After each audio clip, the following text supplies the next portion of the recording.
মহান বিজয় দিবস উপলক্ষে মাদারীপুরে ফ্রি ব্লাড গ্রুপ ক্যাম্পিং এবং রক্তদান কর্মসূচির আয়োজন করেন বৈষম্য বিরোধী ছাত্র আন্দোলন মাদারীপুর জেলার ছাত্র জনতা।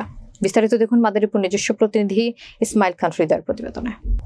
শুক্রবার দুপুরে লেকপাড় শহীদ কানন চত্বরে এই আয়োজন করা হয়। এতে ব্লাড গ্রুপ নির্ণয় হয়েছে সর্বমোট 80 জনের এবং একজন সিজারের রোগীকে ও পজিটিভ রক্তদান করা হয়েছে। এ সময় উপস্থিত ছিলেন ছাত্র প্রতিনিধি মোহাম্মদ পাবেল নেয়ামতুল্লাহ, আব্দুর রহিম হিমেল, হাওলাদার মহিবুল্লাহ সর্দার, মোহাম্মদ আসাদুজ্জামান সাইফ, ফারহান লাবিব, মুজিবুল্লাহ সৌরভ হালদার সহ আরো অনেকে। ক্যাম্পিং এর আয়োজন করেন বৈষম্য বিরোধী ছাত্র আন্দোলন এবং নাগরিক কমিটি মাদারীপুর জেলা। এ সময় ছাত্র প্রতিনিধি আব্দুর রহিম বলেন, বৈষম্য বিরোধী ছাত্র আন্দোলনের প্রতিনিধিদের আয়োজনে আজকে আমরা ফ্রি ব্লাড গ্রুপ ক্যাম্পিং এবং রক্তদান কর্মসূচি করা হয়েছে। আমরা 80 জনের ব্লাড গ্রুপ নির্ণয় করতে পেরেছি এবং একজনের সিজারের জন্য রক্তদান করেছি। আমরা সবসময় এ ধরনের সেবামূলক কার্যক্রম অব্যাহত রাখবো।